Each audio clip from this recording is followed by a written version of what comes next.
Bonjour à tous, aujourd'hui je suis très heureuse de vous partager une super nouvelle. Un article vient de paraître dans le journal Le Républicain Lorrain à la page 17 sur mon exposition de portraits manga. Voilà, je suis ici.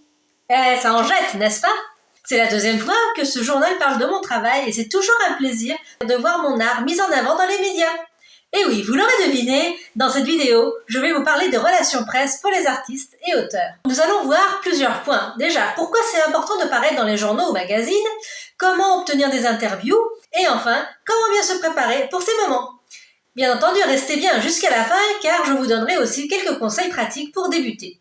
Allez, c'est parti! Pourquoi paraître dans les médias? Les médias sont une incroyable opportunité pour les artistes et auteurs.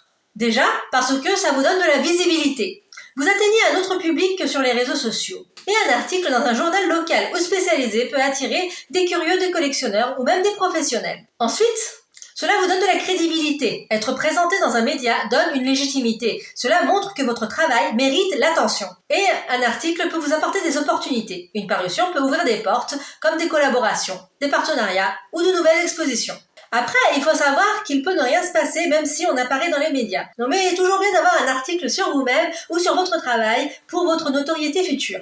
Par exemple, en 2010, mon premier article a été publié dans le journal de l'ARJF, l'association des ressortissants japonais en France. Et en fait, ils ont parlé de mon livre que j'ai auto-édité, La Chenille. Et c'était incroyable de voir mon projet reconnu et de toucher une communauté qui me tenait à cœur. Grâce à cet article, j'ai pu me lancer l'année suivante, donc en 2011, en tant qu'artiste et exposé au Salon des Arts à l'Aude-l'Ardoise en France. C'était vraiment le déclic dans ma voie d'artiste professionnel. Comment obtenir des interviews pour un article? Obtenir un article ou une interview demande un peu de travail, mais c'est tout à fait accessible. Voici mes conseils. Déjà, préparez votre dossier presse. Un dossier presse n'est pas un gros truc super compliqué. Il faut juste que vous prépariez votre biographie. Donc, vous racontez un peu ce que vous avez fait, vos projets, vos études. Mais il faut que tout soit écrit de façon concise et intéressante. Ajoutez des photos de qualité de vous-même, de vos œuvres, vos expositions, etc. En gros, il faut que votre dossier presse vous représente, vous et votre travail. Résumez votre actualité, un livre, une exposition ou un tout autre projet artistique. Et surtout, notez bien ce qui rend votre projet unique et original. Gardez-le bien clair et bien organisé. Ensuite, identifiez les bons médias. Faites une liste de journaux, de magazines ou de blogs qui parlent de l'art, si vous êtes artiste, et de littérature, si vous êtes auteur. Si vous êtes auteur jeunesse, par exemple, vous pouvez aussi chercher les magazines, les journaux destinés aux enfants. Ne négligez pas les médias locaux, ils sont souvent plus accessibles. Vérifiez qu'ils ont bien une rubrique culture dans leurs publications. Ensuite, vous allez aller sur le site internet de ces médias que vous aurez choisis et aller dans la partie distribution, presse, là où il y aura une adresse mail ou une adresse postale pour envoyer ce que vous avez à leur dire. Expliquez-leur pourquoi votre projet est intéressant pour leur audience. Restez concis et allez à l'essentiel. Par exemple, pour mon exposition de portrait manga, j'ai juste mis en avant l'originalité de mélanger le style manga et l'art du portrait. Donc là, c'était le cas où c'était vous qui allez démarcher les journalistes. Mais l'inverse est bien entendu tout à fait possible.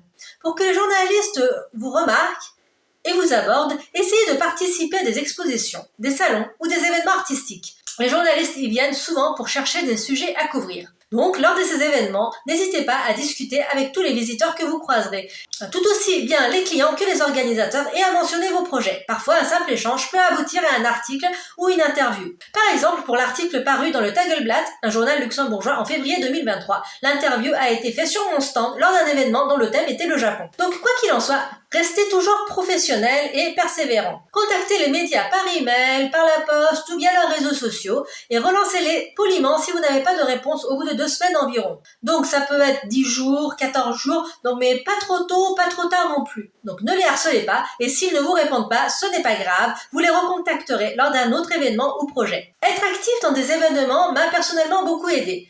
Cela m'a permis non seulement de rencontrer des journalistes, mais aussi d'autres artistes et organisateurs. Ces connexions sont précieuses pour faire grandir votre réseau et attirer l'attention des médias. Comment se déroule une interview? Une fois que vous aurez décroché une interview, voici comment bien vous préparer. Avant l'interview, préparez des réponses aux questions fréquentes. Il y a toujours des questions qui reviennent, du coup vous pouvez déjà les préparer en avance. Ces questions sont: quelle est votre inspiration? d'où vient votre passion pour le dessin, quels sont vos projets actuels et quelle est votre démarche artistique ou littéraire. Ensuite, généralement, le journaliste vient soit avec son appareil photo, soit avec un photographe pour vous prendre en photo. Choisissez une tenue donc qui reflète votre style ou personnalité artistique. Par exemple, si vous faites quelque chose de fou, n'hésitez pas à vous habiller de façon excentrique. Si vous faites quelque chose manga japonais, n'hésitez pas à mettre un haut typiquement japonais, comme ceci, pour recevoir les journalistes. Le lieu de la photo sera soit à votre stand, si c'est lors d'un événement, soit à votre lieu de travail, soit dans le lieu où travaille le journaliste. Si c'est dans l'autre lieu de votre travail, dans ce cas, il faut préciser au photographe ce qu'il peut prendre en photo ou ce qu'il ne doit pas prendre en photo et surtout, ayez un bureau bien rangé. Si vous faites l'interview dans le lieu de travail du journaliste, n'hésitez pas à prendre des exemples de votre travail sous format clé USB ou portfolio. Ah oui, si l'interview se déroule dans votre lieu de travail, donc dans votre atelier, il y a de grandes chances que le photographe veuille prendre une photo de vous en train de dessiner. Mais en fait, c'est pas vraiment vous en train de dessiner, c'est vous en train de faire semblant de dessiner. Du coup, ce serait bien que vous préparez un dessin non fini mais assez avancé et surtout qui en jette pour la photo. Comme ça, vous ferez semblant de dessiner quelque chose de génial et le photographe va adorer. Pendant l'interview, je ne vais rien vous apprendre, mais restez authentique et naturel. Parlez de vos œuvres avec passion, mais n'oubliez pas de mentionner vos inspirations ou votre parcours. Adaptez aussi votre discours. Par exemple, si c'est pour un média généraliste, restez simple. Mais pour un média spécialisé, vous pouvez rentrer dans les détails plus techniques. N'hésitez pas à ajouter des détails ou à dire ce qui est important pour vous, car le journaliste ne sait pas tout. Et même s'il a bien travaillé son sujet, il est là pour vous et la personne qui vous connaît le mieux, c'est vous-même. Donc en disant clairement ce que vous voulez dire, ce que vous pensez important, le journaliste saura ce qu'il doit écrire. Et là, je vais dire encore quelque chose de super logique, mais l'interview se fait à deux, c'est-à-dire entre vous et le journaliste. Il faut donc que vous soyez aussi sûr que le journaliste ait bien compris votre attention. Donc n'hésitez pas à parler, à bien insister sur les points que vous pensez importants et ne vous en faites pas, le journaliste a l'habitude. Après l'interview, remerciez toujours le journaliste. Et une fois que l'article est publié, partagez-la sur vos réseaux sociaux pour lui donner plus de visibilité. Vous pouvez créer un classeur avec tous vos articles pour le montrer aux autres professionnels au moment voulu ou même à vos clients. Pour ma part, chaque article a contribué à faire grandir mon audience et ma reconnaissance. Et donc pour terminer, voici quelques conseils pratiques pour réussir vos relations presse.